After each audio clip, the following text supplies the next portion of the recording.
Hello guys, ഈ പള്ളി കണ്ടാൽ തന്നെ അറിയാം ഞാനിപ്പോൾ എവിടെയാണ് നിൽക്കുന്നതെന്ന്. ഇത് നിങ്ങൾക്ക് എല്ലാവർക്കും അറിയാവുന്ന നമ്മുടെ ലോക പ്രശസ്തിയുള്ള ഈ ദേവാലയമാണ് അർത്തുങ്കൽ ദേവാലയം എന്ന് അറിയപ്പെടുന്നു. ഈ ദേവാലയത്തിൻ്റെ മുൻവശങ്ങളിലൂടെ ഞാനിതാ മുന്നോട്ട് നീങ്ങുന്നു. അതിലെ ആ മണൽത്തരികൾ സ്പർശിച്ചുകൊണ്ട് എൻ്റെ പാദങ്ങൾ മുന്നോട്ട് പോകുന്നു. ദേവാലയത്തിൻ്റെ കവാടത്തിലേക്ക് ലക്ഷ്യമാക്കി ഞാനിതാ നീങ്ങുന്നു. പ്രാവുകളും മറ്റ് പറവുകളുമെല്ലാം അവിടെ വന്ന് നടക്കുന്നു. എൻ്റെ പാദങ്ങൾ മുന്നോട്ട് പോകുന്നു. ചവിട്ടുമ്പോൾ ഷൂവിൻ്റെ ഫ്രണ്ട് ഭാഗം പൂഴിയിൽ ആഴ്ന്നു പോകുന്നതുകൊണ്ട് മണ്ണ് ഇങ്ങനെ തെറിച്ച് പോകുന്നു. ഞാൻ മനഃപൂർവ്വം തെറിപ്പിച്ച് നടക്കുന്നതല്ല. ദേവാലയത്തിലേക്ക് ലക്ഷ്യമാക്കി നടക്കുന്നു. അപ്പോൾ ഒരു പന്തലിന് കീഴെയാണ് ഞാൻ പോകുന്നതെന്ന് നിങ്ങൾക്ക് മനസ്സിലായി. പെരുന്നാൾ കഴിഞ്ഞ് ഏകദേശം ഒരാഴ്ചയായി. ഇപ്പോഴും ആ പന്തൽ അവിടെ തന്നെയുണ്ട്. ബോക്സുകളും ഇതെല്ലാം അഴിച്ചു വച്ചിരിക്കുന്നു. ഇതൊക്കെ എടുത്ത് കൊണ്ട് പോകുവാനുള്ള സമയമായിരിക്കുന്നു. ഏകദേശം ഒരു ഉച്ച സമയത്തായപ്പോഴാണ് ഞാൻ ഈ ദേവാലയത്തിലേക്ക് വരുന്നത്. എൻ്റെ വളരെ നാളത്തെ ഒരു ആഗ്രഹമായിരുന്നു ഈ ദേവാലയത്തിൽ വന്ന് കുറച്ചു നേരം ഇരുന്ന് പ്രാർത്ഥിച്ച് പോവുക, അനുഗ്രഹം വാങ്ങുക എന്നത്. അങ്ങനെ ഞാൻ ദേവാലയത്തിലേക്ക് എത്തി. വിശുദ്ധ സെബസ്ത്യാനോസിൻ്റെ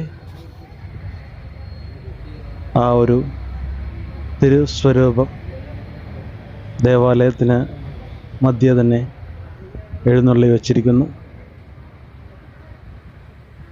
അവിടെ പോയിരുന്ന് പ്രാർത്ഥിക്കുവാനും പ്രാർത്ഥിച്ച് നേർച്ചയുണ്ടെങ്കിൽ നേർച്ചയിടുവാൻ, അതിനുശേഷം നേർച്ച പൊരി വാങ്ങി കഴിക്കുവാനും നമുക്ക് സാധിക്കും. ഞാൻ കരുതി പള്ളിയിൽ ആരും ഉണ്ടാകില്ല എന്ന് കരുതിയാണ് വന്നത്. പക്ഷേ ഈ ദേവാലയത്തിൽ എപ്പോഴും ആളുകളുണ്ടായിരിക്കും. വിശുദ്ധനെ കാണാനും അനുഗ്രഹം ലഭിക്കുവാനുമായി ആളുകൾ സദാ വന്നുകൊണ്ടിരിക്കുന്നു. ഒരാഴ്ച മുമ്പ് ജനുവരിയിലെങ്ങാനുമാണ് ഞാൻ വന്നിരുന്നെങ്കിൽ ഈ പള്ളിമുറ്റത്ത് കാലെടുത്ത് കുത്തുവാൻ പറ്റാത്ത രീതിയിൽ ആൾത്തിരക്കുണ്ടായിരുന്നു. പള്ളിയുടെ രണ്ട് ഭാഗങ്ങളിൽ കാണുന്ന ഫലകങ്ങളാണിത്. സെൻറ്റ് ആൻഡ്രൂസ് ബസിലിക്ക എന്നും കൂടി ഇത് ഈ പള്ളി ദേവാലയം അറിയപ്പെടുന്നു. അർത്തുങ്കൽ ചർച്ച്, ഇതൊക്കെ തറക്കല്ലിട്ട ആളുകളുടെയൊക്കെ നാമങ്ങളാണ്. വിശുദ്ധരായിട്ടുള്ളതും ബിഷപ്പുമാരുടെയൊക്കെ നാമങ്ങളാണ് നിർദ്ദേശിച്ചു വച്ചിരിക്കുന്നത്. ദേവാലയത്തിൻ്റെ ഒരു ഭാഗത്ത് നിന്ന് ഞാൻ ഈ ഭാഗം ഒന്ന് ഷൂട്ട് ചെയ്യുകയാണ്. ഒരു മാതാവിൻ്റെ പ്രതിമയും കണ്ട് മറുവശത്തിരുന്നും അൾത്താര ഭാഗത്തേക്ക് ക്യാമറ നിൽക്കുന്നു. നല്ല ഒരു തടിയിൽ തീർത്ത മതിലുകളും വശങ്ങളുമാണ് ദേവാലയം പുനരുദ്ധരിച്ചിട്ടുണ്ട്. നന്നായിട്ട് നല്ല തടികളിൽ തീർത്ത ഇരിപ്പിടങ്ങൾ, ബെഞ്ചസുകൾ, ആളുകൾ അവിടെ വന്ന് ധ്യാനിച്ചിരിക്കുന്നു. ഈ പൊഴിമണിൽ ചവിട്ടി ഈ ദേവാലയത്തിൻ്റെ ഉള്ളിൽ വന്ന് അല്പനേരം ധ്യാനിച്ചിരുന്നാൽ കിട്ടുന്ന ഒരു ആശ്വാസം വളരെ വലുതാണ്.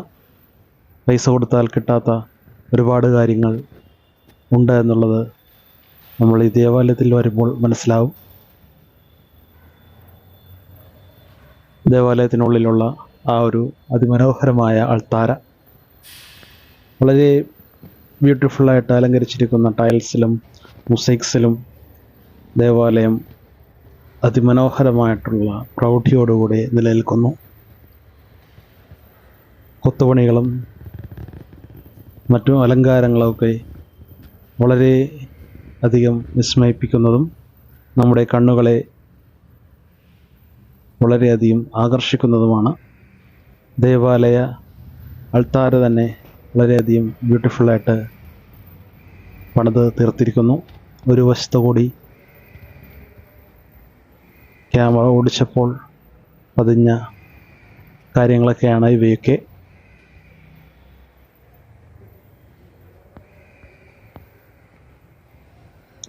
ദേവാലയത്തിൻ്റെ ഈ അകത്ത് ഞാൻ വരുമ്പോൾ വളരെയധികം ശാന്തതയും നിശബ്ദതയും അനുഭവപ്പെട്ടു. നമ്മൾ അനുഗ്രഹിക്കപ്പെട്ടു എന്നതിന് ഒരുപാട് ഉറപ്പ് തരുന്നൊരു അന്തരീക്ഷവും കൂടിയായിരുന്നു ദേവാലയ അന്തർഭാഗം. അങ്ങനെ അവിടെ കണ്ടിരുന്ന ബാൽക്കണിയിലേക്ക് പ്രവേശിക്കാനുള്ള ഒരു സ്റ്റെപ്പ് ഞാൻ കാണുന്നു. അതിൽ ചവിട്ടി മുകളിലേക്ക് ബാൽക്കണിയിലേക്ക് കയറി പോകുവാൻ ആളുകൾ, ഭക്തർക്ക് മുകളിലിരുന്നും കുർബാന ആൾക്കൂട്ടം കൂടുമ്പോൾ മുകളിലേക്ക് പോയൊരു കുർബാന കാണാനുള്ള അവസരം ഈ ബാൽക്കണി ഒരുക്കി തരുന്നു. പക്ഷേ ഇപ്പോൾ ഈ ബാൽക്കണിയിലേക്കുള്ള ആ ഒരു പ്രവേശനം ഗേറ്റ് കൊണ്ട് അടച്ചിട്ടിരിക്കുകയാണ്. അതിനാൽ അകത്തേക്ക് പ്രവേശിക്കാൻ ഇപ്പോൾ സാധിക്കില്ല. കുർബാനയൊക്കെ തുടങ്ങുമ്പോൾ ആളുകളുടെ എണ്ണം കൂടുമ്പോൾ മിക്കവാറും അത് തുറക്കുമായിരിക്കാം. അത് താക്കോലിട്ട് പൂട്ടിയിരിക്കുന്നു. എനിക്ക് അകത്തേക്ക് കിടക്കണമെന്ന് ആഗ്രഹമുണ്ടായിരുന്നു, പക്ഷേ സാധിച്ചില്ല. പക്ഷേ എൻ്റെ ക്യാമറ ഒന്ന് അകത്തേക്ക് കടന്നിട്ടുണ്ട്. അങ്ങനെ അകത്തേക്ക് പ്രവേശിച്ച് കുറച്ച് ബ്യൂട്ടിഫുള്ളായിട്ടുള്ള കാര്യങ്ങൾ ചിത്രീകരിച്ചിരിക്കുന്നു. വീണ്ടും ക്യാമറ പുറത്തേക്ക് വരുന്നു. അങ്ങനെ നിരാശനായിട്ടാണെങ്കിലും പടി താഴെ ഇറങ്ങുന്നു. കാരണം ഇത് കുർബാന സമയമല്ലാത്തത് കൊണ്ട് അത് അടച്ച് ഭദ്രമായി സൂക്ഷിച്ചിരിക്കുകയാണ്. ആവശ്യമുള്ളപ്പോൾ മാത്രമേ തുറക്കേണ്ടതുള്ളൂ. എൻ്റെ പാദങ്ങൾ താഴെ വളരെ ശ്രദ്ധിച്ചുകൊണ്ട് ഇറങ്ങുന്നു. ഇരുമ്പിൽ തീർത്ത ഒരു ഏണിപ്പടിയാണത്. വളരെ മനോഹരമായിരിക്കുന്നു. വളരെ ബലമുള്ളതും പ്രൗഢഗംഭീരമായിട്ടുള്ള ഈ ദേവാലയത്തെ മനോഹരമാക്കുന്നു. എല്ലാ ആലങ്കാരിക വർക്കുകളും മനോഹരമായിട്ട് ഗാംഭീര്യം ഉളവാക്കുന്ന ഒരു രാജകീയ പ്രൗഢിയാണ് ദേവാലയത്തിൻ്റെ അകത്ത് പ്രവേശിക്കുമ്പോൾ നമ്മളിൽ ഉണ്ടാകുന്നത്, നമ്മളിൽ വെളിവാകുന്നത്. ഏതൊരു വലിയ ഒരു വ്യക്തിയെ കാണുവാൻ നമ്മൾ പ്രവേശിച്ചിരിക്കുന്നതായിട്ട് നമുക്ക് അനുഭവപ്പെടും. ശരി തന്നെ, വലിയ വ്യക്തി തന്നെയായിട്ടുള്ള ലൗകിക രക്ഷകനായിട്ടുള്ള യേശു ക്രിസ്തുവിനെയും ദേവാലയത്തിൽ നമുക്ക് ദർശിക്കാം. ദിവ്യ സക്രാരിയുടെ മുന്നിലാണ്. ഈ വീഡിയോ എടുക്കുന്നതിന് തൊട്ട് പിറകിലാണ് വിശുദ്ധ അന്തോണി, വിശുദ്ധ സെബസ്ത്യാനോസിൻ്റെ ആ ഒരു തിരുസ്വരൂപം. ദേവാലയ മധ്യത്തിൽ തന്നെ തിരുസ്വരൂപമുണ്ട്. ഒരു വശത്ത് നിന്ന് തിരുസ്വരൂപത്തിലേക്ക് ഞാൻ ക്യാമറ ഓടിച്ചു. ദേവാലയത്തിൻ്റെ മുകൾ വശങ്ങളും ഭാഗങ്ങളും ഇതിലൂടെ കാണാൻ സാധിക്കാം. ചില വ്യക്തികൾ വിശുദ്ധ സെബസ്ത്യാനോസിനെ വെളുത്തച്ഛൻ എന്നും പറയുന്നു. അർത്തുങ്കൽ എന്ന വാക്കിന് ചില ഐതിഹ്യങ്ങളിൽ ഇവിടെ ബുദ്ധന്മാർ വന്ന് ഇവിടെ ഒരു കല്ലിൽ ബുദ്ധന്മാർ, അതായത് സന്യാസികൾ, ശ്രീബുദ്ധൻ്റെ സന്യസ്തരായിട്ടുള്ള ആളുകൾ, അവരെ അർഹത് എന്ന് പറയാറുണ്ട്. അർഹത് അർഹത്ത് ആയിട്ടുള്ള ആളുകൾ ഇവിടെ കല്ലിന്മേൽ വന്നിരുന്ന് ധ്യാനിക്കാറുണ്ടായിരുന്നു. അങ്ങനെ അർഹതിരുന്ന കല്ലുകളെയാണ് അർത്തുങ്കൽ എന്ന ഒരു ഐതിഹ്യമാണോ ഒരു ഒരു പറച്ചിലുണ്ട്, അങ്ങനെ ഒരു സംസാരമുണ്ട്. അങ്ങനെ ദേവാലയത്തിന് പുറത്തേക്ക് ഞാൻ ഇറങ്ങുകയാണ്. വളരെ മനോഹരമായി കല്ല് പാകിയ മുറ്റം, അതിന് ശേഷം കോഴിമണ്ണാൽ നിറഞ്ഞിരിക്കുന്ന അങ്കണം,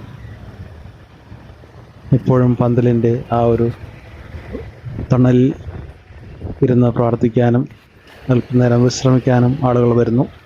ദേവാലയത്തിന് മുന്നിൽ തന്നെ ഒരു കപ്പേളയുണ്ട്, അവിടെ എപ്പോഴും ആളുകൾ വന്ന് പ്രാർത്ഥിക്കാറുണ്ട്. ഇത് ദേവാലയത്തിൻ്റെ വലതുവശത്തേക്കൂടെ ഞാനത് മുന്നോട്ട് പോകുന്നു. അതിന് തൊട്ടരികത്തായി ഒരു നിത്യാരാധന ചാപ്പൽ ഞാൻ കാണുന്നു. അവിടെ എത്തിയപ്പോഴാണ് എനിക്ക് മനസ്സിലായത് അകത്തേക്ക് ക്യാമറയൊന്നും മറ്റും പാടില്ല. അതിനാൽ ഞാൻ അവിടെ പോയി ധ്യാനിച്ച് അല്പനേരം കഴിഞ്ഞ് പുറത്തേക്ക് ഇറങ്ങി വീണ്ടും ദേവാലയത്തിൻ്റെ പുറകിലേക്ക് വരുമ്പോൾ കാണുന്നു, ദേവാലയത്തിന് പുറകിലായിട്ട്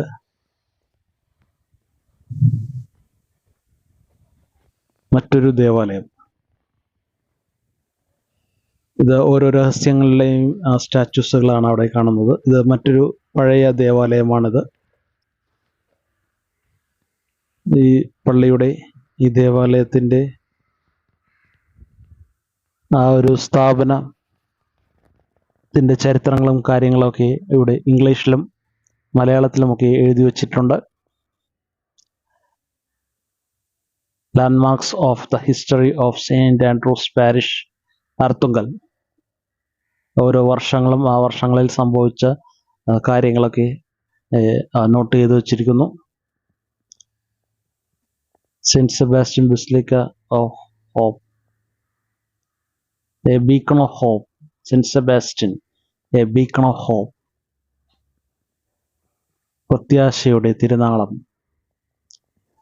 തൊട്ടിപ്പുറത്ത് ഫാദർ ഷിക്കോമോ ഇനാച്ചിയോ ഫിനിച്ചിയോ.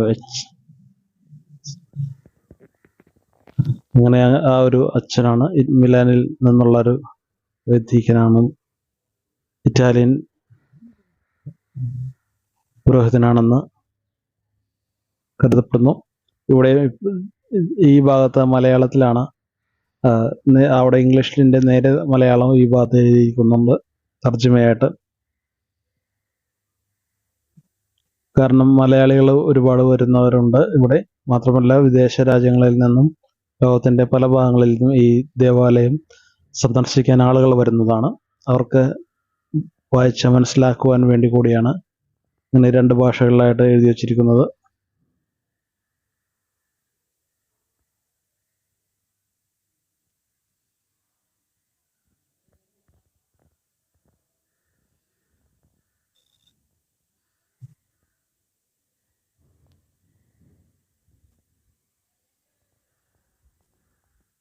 ദേവാലയത്തിൻ്റെ മറ്റൊരു ഭാഗത്തെ കൂടിയുള്ള ഒരു വഴിയാണ്, ഒരു വരാന്തയാണ് ഇപ്പോൾ കാണുന്നത്. അവിടെ മറ്റ് ഓഫീസും മറ്റു കാര്യങ്ങളൊക്കെ ഉണ്ട്.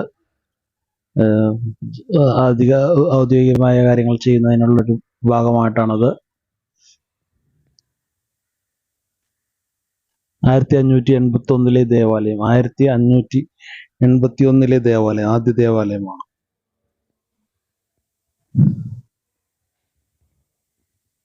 അപ്പോൾ ഇതാണ് ആദ്യത്തെ ദേവാലയം. ഒരു പഴയ ഒരു ലുക്കും ആ ഒരു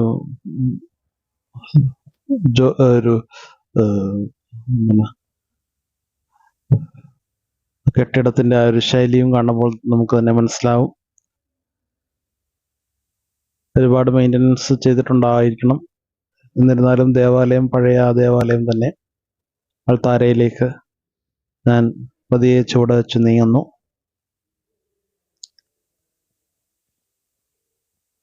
ഇങ്ങനെയുള്ള ദേവാലയത്തിലേക്ക് വരുമ്പോൾ അല്പനേരം ഒന്ന് പ്രാർത്ഥിച്ചിരിക്കുക.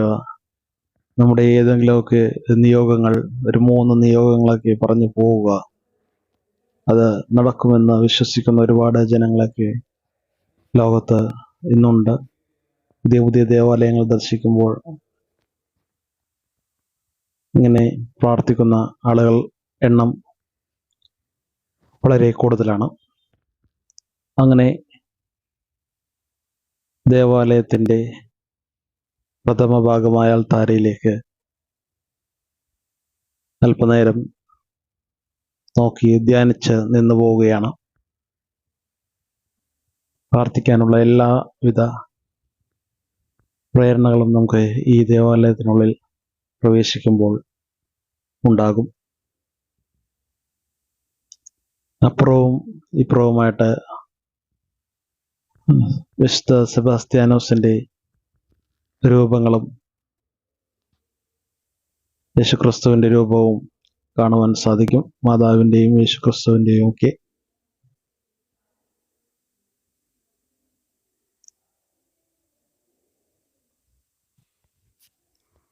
ദേവാലയത്തിൻ്റെ പുറത്തേക്ക് ഞാൻ അങ്ങനെ ഇറങ്ങുന്നു.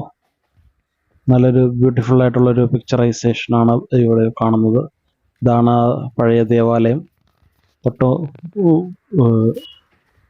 അർത്ഥങ്ങൾ പുതിയ ദേവാലയത്തിൻ്റെ പുറകിലൂടെ ഇടഭാഗത്തുകൂടെ നടക്കുമ്പോൾ വളരെ മനോഹരമായിട്ടുള്ള ഒരു അങ്കണത്തിലേക്ക് നമ്മൾ എത്തുന്നു.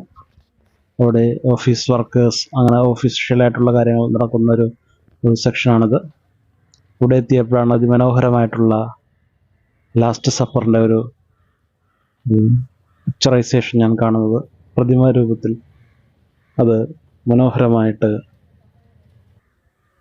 ചിത്രീകരിച്ചിരിക്കുന്നു, അല്ലെങ്കിൽ രൂപകൽപ്പന ചെയ്തു വച്ചിരിക്കുന്നു, കൊത്തുവച്ചിരിക്കുന്നു എന്നൊക്കെ പറയാം. പ്രതിമ എല്ലാവരും ഒരു പിക്ചറല്ല, അതൊരു പ്രതിമ രൂപം ഇങ്ങനെ സ്ഥാപിച്ചിരിക്കുകയാണ്. ഇതാണ് മറ്റ് ഔദ്യോഗികമായിട്ടുള്ള ഒഫീഷ്യലായിട്ടുള്ള കാര്യങ്ങളൊക്കെ നിർവഹിക്കുന്ന ആ ഒരു ഹാളുകളും ഒഫീഷ്യൽ മുറികളും. അങ്ങനെ ദേവാലയത്തിൻ്റെ ഒരു സൈഡിലുള്ള മുറ്റത്തിലൂടെ ഞാൻ നടക്കുമ്പോൾ അവിടെയുണ്ട് വെള്ളം കുടിക്കാനുള്ള ഭാഗമുണ്ട്. അതിനുശേഷം തൊട്ടിപ്പുറത്ത് ഒരു കപ്പലിൻ്റെ രൂപത്തിൽ ഒരു ചരിത്രം പറഞ്ഞു തരുന്ന ഒരു ഭാഗം ഇവിടെ രൂപകൽപ്പന ചെയ്തു വച്ചിരിക്കുന്നു. വലിയ കപ്പൽ അവിടെ രൂപം വഹിച്ചുകൊണ്ട് പോകുന്നു. യേശുക്രിസ്തുവിൻ്റെ രൂപമാണ്. പുറത്ത് നിന്ന് ഞാൻ ഷൂട്ട് ചെയ്യുന്നു. അതിനുശേഷം അകത്തേക്ക് കയറുവാൻ എൻ്റെ മനസ്സ് വെമ്പൽ കൊള്ളുകയാണ്.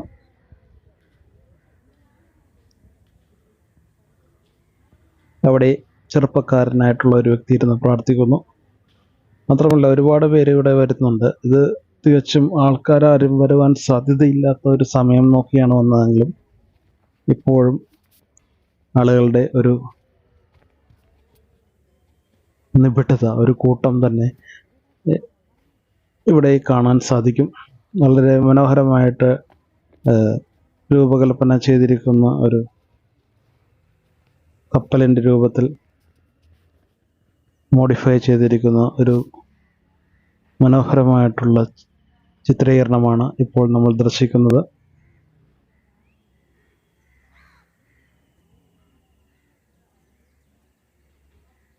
വളരെ മനോഹരമായിരിക്കുന്നു.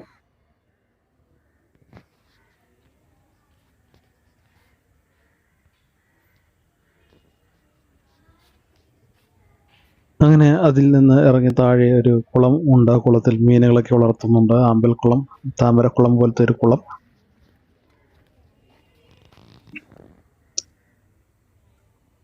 പരുന്തിൻ്റെ ആ ഒരു സഹായത്തോടുകൂടി ഇവിടെ സെബസ്ത്യാനോസ് പുണ്യാളൻ്റെ രൂപം ദേവാലയത്തിൽ നിന്ന്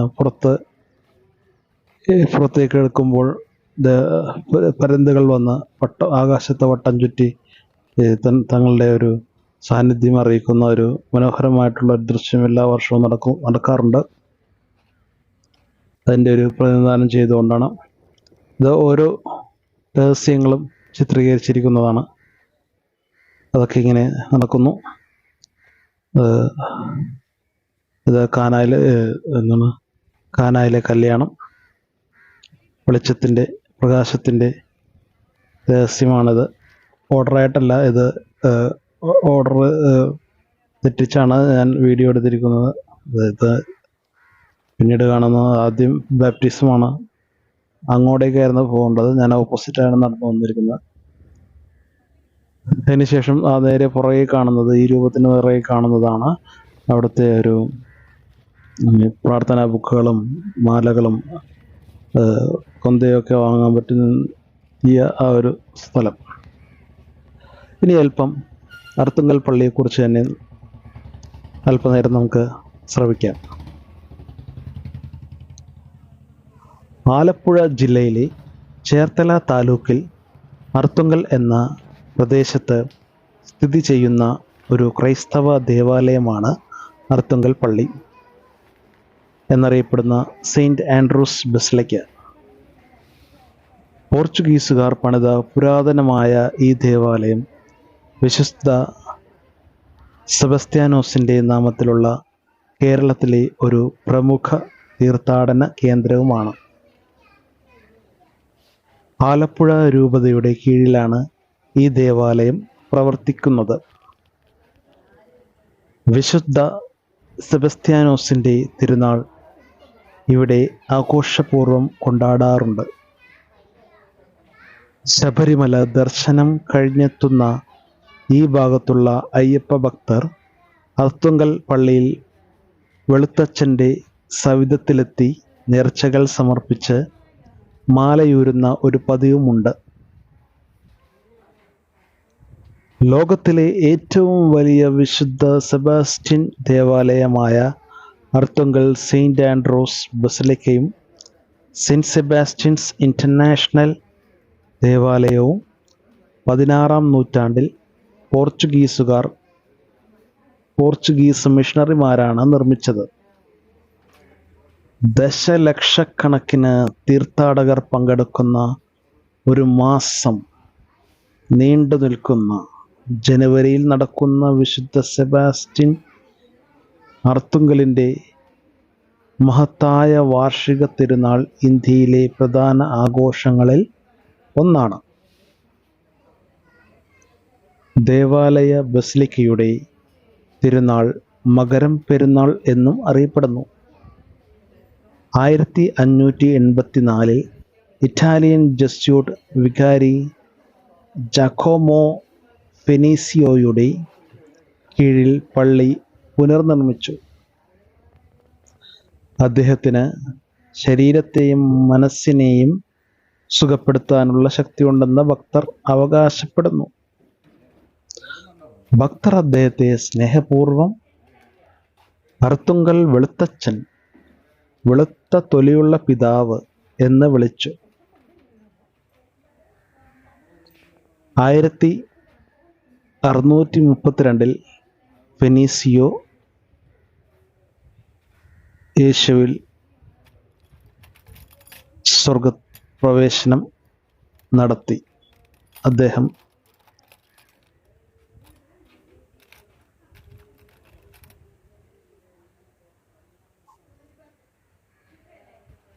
സ്വർഗ ആരോപിതൻ. അദ്ദേഹം കർത്താവിൽ നിദ്ര പ്രാപിച്ചു. 1632 ഫെനീസിയോ കർത്താവിൽ നിദ്ര പ്രാപിച്ചു. അദ്ദേഹത്തിൻ്റെ മരണത്തിന് 8 വർഷത്തിന് ശേഷം പള്ളി വീണ്ടും പുനർനിർമ്മിച്ചു. ഇത്തവണ അറബിക്കടലിൻ്റെ തീരത്തുള്ള നീണ്ട വെളുത്ത മണൽ തീരത്തിലേക്ക് പടിഞ്ഞാറോട്ട് അഭിമുഖീകരിക്കാൻ പുനഃക്രമീകരിച്ചു. 1647 മിലാനിൽ ശില്പം ചെയ്ത രക്തം വാർന്നു കിടക്കുന്ന ശരീരമാസകലം അമ്പുകൾ തറച്ച വിശുദ്ധ സെബാസ്റ്റ്യൻ്റെ ഒരു പ്രതിമ അർത്തുങ്കൽ പള്ളിയിൽ കൊണ്ടുവന്ന് സ്ഥാപിച്ചു. ക്രിസ്ത്യൻ വിശ്വാസം സ്വീകരിച്ചതിന് റോമൻ ചക്രവർത്തി ഡയോക്ലീഷ്യസിൻ്റെ ഉത്തരവ് പ്രകാരം ആണ് വിശുദ്ധ സെബസ്ത്യാനോസ് വധിക്കപ്പെട്ടത്.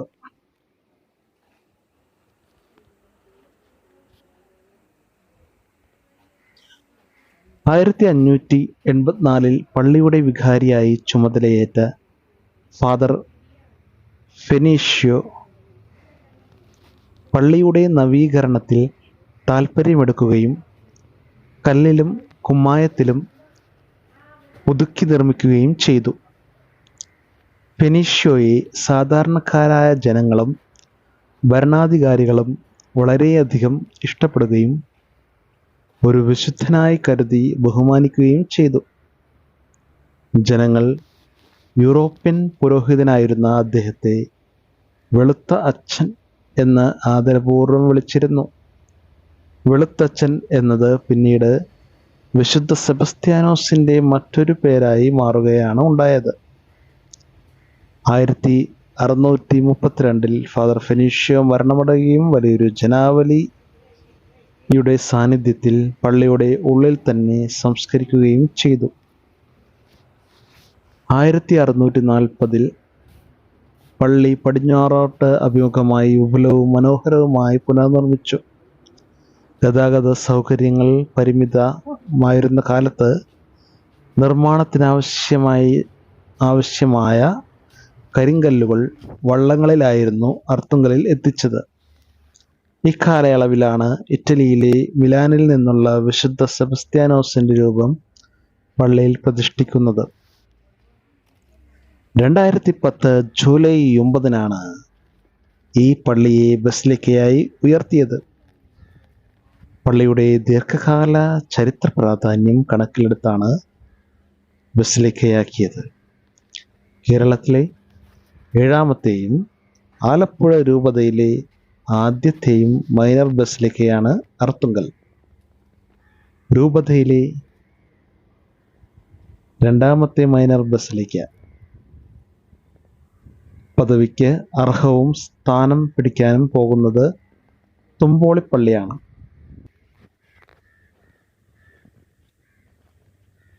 ഇനി തിരുനാളിനെ കുറിച്ച് ഒന്ന് അറിഞ്ഞിരിക്കേണ്ടതുണ്ട്.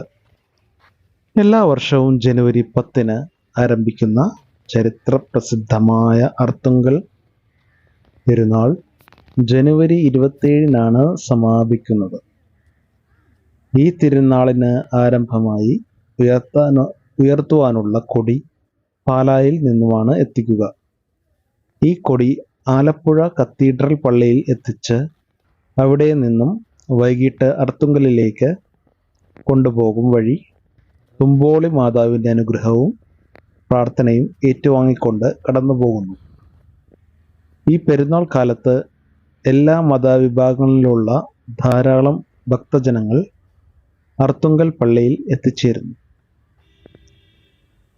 കൊടിയ രോഗങ്ങളിൽ നിന്നും അപകടങ്ങളിൽ നിന്നും രക്ഷപ്പെട്ടവരാണ് വിശുദ്ധ സെബസ്ത്യാനോസിന് നന്ദി പ്രകാശിപ്പിക്കുവാൻ പെരുന്നാളിന് എത്തുന്നത്. അവർ അടുത്തുള്ള കടൽ തീരത്തു നിന്ന് പള്ളി വരെ മുട്ടിൽ ഇഴഞ്ഞ് വിശുദ്ധനോടുള്ള കൃതജ്ഞത കാണിക്കുന്നു.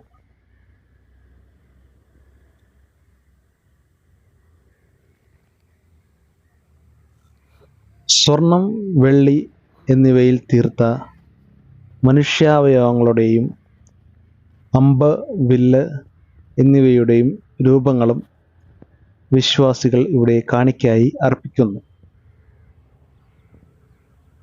ജനുവരി 20 പ്രധാന തിരുനാൾ.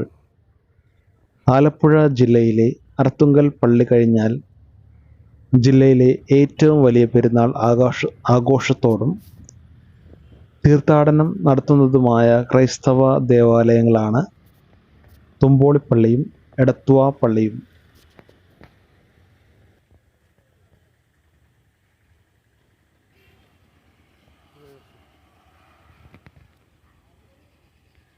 അർത്തുങ്കൽ വെളുത്തച്ഛനും ശബരിമല അയ്യപ്പനുമായി ബന്ധപ്പെട്ട് ധാരാളം ഐതിഹ്യങ്ങൾ നിലവിലുണ്ട്. അയ്യപ്പൻ്റെയും വാവരുടെയും അടുത്ത സുഹൃത്തായിരുന്നു വിശുദ്ധ ആൻഡ്രൂ എന്ന് ഫ്രാൻസിസ് ഡേ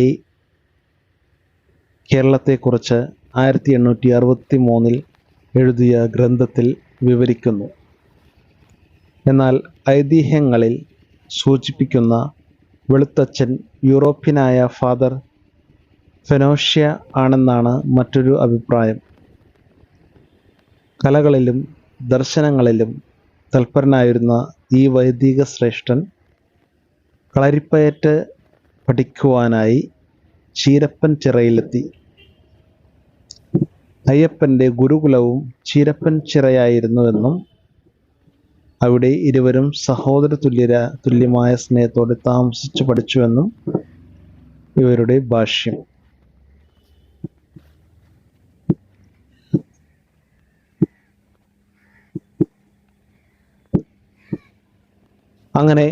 ഇങ്ങനെയൊക്കെയാണ് ഈ ദേവാലയത്തെക്കുറിച്ചുള്ള ചരിത്രങ്ങളും മറ്റ് അറിവുകളും. പലതവണയായിട്ട് ദേവാലയത്തിൽ വന്നിട്ടുണ്ടെങ്കിലും വ്യക്തമായിട്ടുള്ള ഒരു ഐഡിയ ഈ ദേവാലയത്തിലേക്ക് വരുവാനുള്ള ഒരു ക്ലിയർ ആയിട്ടുള്ള ഒരു ഐഡിയ കിട്ടുന്നത് ഇത്തവണയാണ്. കൊച്ചിയിൽ നിന്ന് നേരെ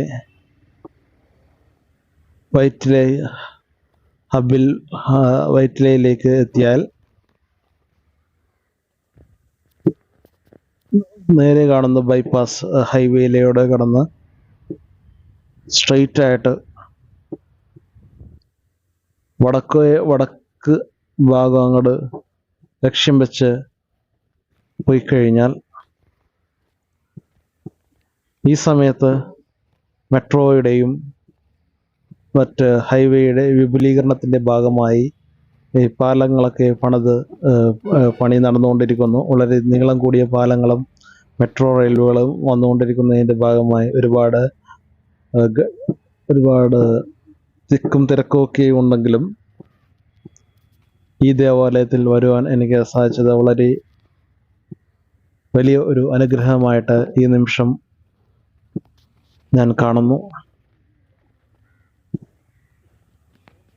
ദേവാലയത്തിൻ്റെ അങ്കണത്തിലൂടെ നടക്കുമ്പോൾ കാണുന്ന ഓരോ രഹസ്യങ്ങളുടെയും സ്റ്റാച്യൂസുകളൊക്കെയാണ് ഇവയെല്ലാം. ഈ ദേവാലയത്തിൻ്റെ ആ ഒരു ചിത്രീകരണം ഗോത്തിക് സ്റ്റൈലാണിത്. ഇത് യൂറോപ്യൻ രാജ്യങ്ങളിൽ മാത്രം കണ്ടുവരുന്ന ഒരു സ്റ്റൈലാണ്. അപ്പോൾ ഇതിൻ്റെ നിർമ്മാണത്തിന് ആവശ്യമായിട്ടുള്ള കാര്യങ്ങൾ കല്ലുകളും മറ്റും വഞ്ചിയിലൂടെയാണ് കൊണ്ടുവന്നതെന്ന് നമുക്ക് അറിയാം. ഇത് ദേവാലയത്തിന് മുന്നിൽ കാണുന്ന ഒരു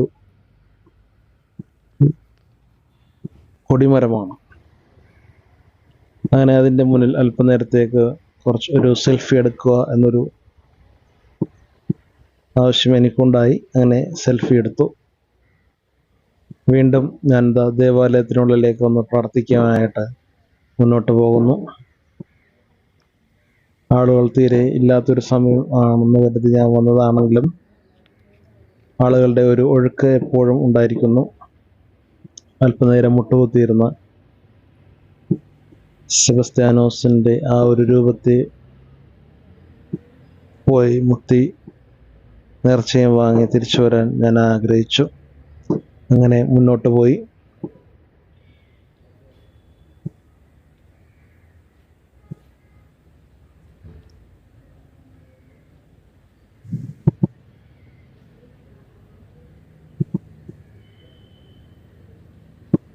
ഒരുപാട് സമയം ഈ ദേവാലയത്തിൽ സ്പെൻഡ് ചെയ്യുക എന്നത് എൻ്റെ ഒരു ആഗ്രഹമായിരുന്നു. അങ്ങനെയാണ് ഈ ദേവാലയത്തിലേക്ക് വന്ന് ഒരുപാട് സമയം ഇവിടെ നിൽക്കുന്നത് നമ്മുടെ അനുഗ്രഹങ്ങൾക്ക് കിട്ടാവുന്ന ഏറ്റവും വലിയൊരു ഓപ്പർച്യൂണിറ്റിയാണ്. അനുഗ്രഹങ്ങൾ നേടുക, അനുഗ്രഹങ്ങൾ സമ്പാദിക്കുക എന്നത് നമുക്ക് ഓരോ മനുഷ്യർക്കും വളരെ തീവ്രമായി ആഗ്രഹിക്കേണ്ട ഒരു കാര്യം കൂടിയാണ്. ദൈവം കൂടെയുണ്ടെങ്കിലേ നമ്മുടെ ജീവിതം മുന്നോട്ട് കൊണ്ടുപോകാനുള്ള ഒരു ശക്തി നമുക്ക് ലഭിക്കുകയുള്ളൂ. ദൈവത്തെ ആഗ്രഹിക്കാതെ, ദൈവാനുഗ്രഹം നേടാതെ പണത്തിൻ്റെയും മറ്റ് സ്വാധീനത്തിൻ്റെയും പുറകെ പോയി കഴിഞ്ഞാൽ അവസാനം എന്ത് സംഭവിക്കും എന്ന് നമുക്ക് എല്ലാവർക്കും തന്നെ അറിയാം. ഒരു വലിയൊരു വീഴ്ചയിലേക്കാണ് മനുഷ്യൻ നീങ്ങുന്നത്. അതിന് ബദലായിട്ട് ഈ ദേവാലയത്തിലേക്ക് നീങ്ങിയിരുന്നെങ്കിൽ എന്ന് പലപ്പോഴും പല വ്യക്തികളുടെയും ഉള്ളിൻ്റെ ഉള്ളിൽ മനസാക്ഷിയുടെ സ്വരം വന്ന് പറയാറുണ്ട്. ആത്മാവ് മനുഷ്യഹൃദയങ്ങളെ പ്രേരിപ്പിക്കുന്നു. മറ്റു പല സ്ഥലങ്ങളിലേക്കും പോകുന്നതിന് മുമ്പ് ദേവാലയങ്ങളിലേക്ക് ഓടിപ്രവേശിക്കുന്നു. അങ്ങനെ ദേവാലയത്തിൻ്റെ മണിക്കൂറുകൾ കൊണ്ടുള്ള ധ്യാനവും പ്രാർത്ഥനയും ശേഷം ഞാൻ വീണ്ടും ദേവാലയത്തിന് നേരെ വിപരീതമായിട്ടുള്ള റോഡിലൂടെ മുന്നോട്ട് പോയി കഴിയുമ്പോൾ അർത്തുങ്കൽ ബീച്ചിലേക്ക് നമുക്ക് എത്താം. അവിടെ അകലെ ഒരു കുരിശടി കാണുന്നുണ്ട്. ആ കുരിശടിയുടെ അടുത്ത് എത്തുമ്പോൾ നമ്മൾ കാണുന്നതായിട്ടുള്ള മറ്റൊരു കാഴ്ചയും കൂടിയാണ് ഐ ലവ് അർത്തുങ്കൽ എന്നുള്ള ഒരു ബോർഡ്. രാത്രി ഇത് ഈ പ്രകാശമയമായിരിക്കും. അങ്ങനെ ആ കടൽ തീരത്തിലൂടെ അല്പനേരം സ്പെൻഡ് ചെയ്യുക എന്നൊരു ഉദ്ദേശത്തോടു കൂടി ഞാൻ അവിടേക്ക് നടന്നു. അവിടെ എത്തിയപ്പോഴാണ് വിശുദ്ധ സെബസ്ത്യാനോസിൻ്റെ വലിയൊരു രൂപം അവിടെ എനിക്ക് കാണുവാൻ സാധിച്ചത്. സെബസ്ത്യാനോസിൻ്റെ ആ രൂപവും കടന്ന് ഞാൻ മുന്നോട്ട് പോയപ്പോൾ അല്പനേരം ഒന്ന് കാറ്റുകൊണ്ട് അനുഗ്രഹങ്ങളൊക്കെ ലഭിച്ചാലേ അല്പനേരം ഒന്ന് കാറ്റുകൊള്ളാം. കടൽ തീരത്തിരുന്ന് കുറച്ചു നേരം കടലിൻ്റെ തിരമാലകളൊക്കെ വന്ന് അടിക്കുന്നത് കാണുക എന്നുള്ളൊരു വലിയൊരു കാര്യം കൂടിയാണ്. അപ്പോഴാണ് അടുത്ത ഓരോ ചേട്ടന്മാരൊക്കെ ഓരോ കടകളും മത്സ്യബന്ധനങ്ങളൊക്കെ നടത്തുന്ന ആളുകളെയൊക്കെ ഞാൻ കാണുന്നത്. വളരെ മനോഹരമായിട്ടുള്ളൊരു കാഴ്ചയും കൂടിയായിരുന്നു അത്. ഇത് 4 മണിയാകുന്നതേ ഉള്ളൂ. 4 മണിയാണ്. അപ്പോൾ അല്പം വെയിലൊക്കെ മാറി തുടങ്ങുന്നേ ഉള്ളൂ. അതുകൊണ്ട് ജനങ്ങളൊന്നും അധികം എത്തിച്ചേർന്നിട്ടില്ല. കുറച്ചുകൂടി കഴിയുമ്പോഴേക്കും ആളുകളൊക്കെ എത്തിത്തുടങ്ങുന്നുണ്ടാവും. ഇപ്പോൾ ചെറിയ വള്ളങ്ങളിലായിട്ട് കടലിൽ പോയി വന്ന് വലയിൽ മീനുകളായിട്ട് വരുന്ന വ്യക്തികളൊക്കെയാണ് നമ്മളിപ്പോൾ കാണുന്നത്. അവർ പിടിച്ചുകൊണ്ടുവന്ന മത്സ്യങ്ങളെ അവർ വലയിൽ നിന്ന് വേർതിരിക്കുന്നു. കുറേ ആളുകൾ ജാതിമത ഭേദമന്യേ ദേവാലയത്തിലേക്ക് വരുന്നത് പോലെ തന്നെ ആളുകളും ഈ കടൽ തീരത്തും വരുന്നുണ്ട്. അങ്ങനെ ഇവിടെ വന്നിരുന്ന അല്പനേരം കാറ്റുകൊള്ളുക എന്നതും കൂടി ഒരു ആത്മീയ ഉണർവ് തരുന്നൊരു കാര്യം കൂടിയാണ്. അപ്പോൾ അപ്പോൾ അവർക്ക് ലഭിച്ച വിശുദ്ധ സെബസ്ത്യാനോസിൻ്റെ അനുഗ്രഹത്താൽ അവർക്ക് ലഭിച്ച മത്സ്യങ്ങളെ അവരെല്ലാവരും വലയിൽ നിന്ന് സെപ്പറേറ്റ് ചെയ്തെടുക്കുന്നു. എനിക്ക് മത്സ്യം വിൽക്കാൻ തയ്യാറായിരുന്നു. ഒരു 3.5 കിലോ മത്സ്യം 100 രൂപക്ക് തരാമെന്ന് പറഞ്ഞിരുന്നു. പക്ഷേ ഞാനിപ്പോൾ ഒരു യാത്രയിലായതുകൊണ്ടും കുറേയധികം സ്ഥലങ്ങളിൽ പോകേണ്ടതുകൊണ്ടും മത്സ്യം വാങ്ങി പോകാൻ എനിക്ക് ബുദ്ധിമുട്ടുണ്ടായിരുന്നു. 3.5 കിലോ ചാളയ്ക്ക് വെറും 100 രൂപ തരാം എന്നവർ പറഞ്ഞിരുന്നു. ഇവിടെ എറണാകുളം ഭാഗത്തൊക്കെ 1 കിലോ ചാളയ്ക്ക് 100 രൂപയാണ്. അതേ സമയത്താണ് അവർ 3.5 കിലോ ചാള 100 രൂപക്ക് തരാമെന്ന് പറഞ്ഞത്. അതിനുശേഷം മനസ്സൊന്ന് അല്ലെങ്കിൽ ശരീരം ഒന്ന് കുളിർമയാക്കാൻ അടുത്തുള്ള ഒരു കടയിൽ നിന്ന് കോൺ ഐസ്ക്രീം വാങ്ങി. എന്തെന്നില്ലാത്ത മധുരമാണ് ഈ കോൺ ഐസ്ക്രീമിന്. നല്ല കണ്ടെയ്നർ നിറച്ചുകൊണ്ട് ആ ഒരു കോണിൻ്റെ അറ്റം വരെ അതിൻ്റെ ഐസ്ക്രീമിൻ്റെ ഒരു ഇതുണ്ട്. കണ്ടെയ്നറുണ്ട്. എന്തെങ്കിലും നല്ല മധുരം, നമുക്ക് എറണാകുളത്ത് കിട്ടുന്നതിൽ നല്ല മധുരമാണ് ഈ ഐസ്ക്രീമിനുണ്ടായിരുന്നത്. ആ ഐസ്ക്രീം നുണഞ്ഞ് കൊണ്ട് വെയിലത്താണെങ്കിലും തൊപ്പിയൊക്കെ വെച്ചിരുന്ന് കുറച്ച് നേരം അത് നുണയാം അതിൻ്റെ ടേസ്റ്റ് അനുഭവിച്ചുകൊണ്ട് കടൽ തീരത്തിലെ തിരമാലകൾ എണ്ണിക്കൊണ്ട് ഞാൻ കുറച്ച് നേരം സെൽഫി എടുത്തുകൊണ്ടിരുന്നു. വളരെ ബ്യൂട്ടിഫുൾ ആയിട്ടുള്ള തിരമാലകൾ വന്ന് കയറി തിരിച്ചു പോകുന്നു, വീണ്ടും വന്ന് തിരിച്ചു പോകുന്നു.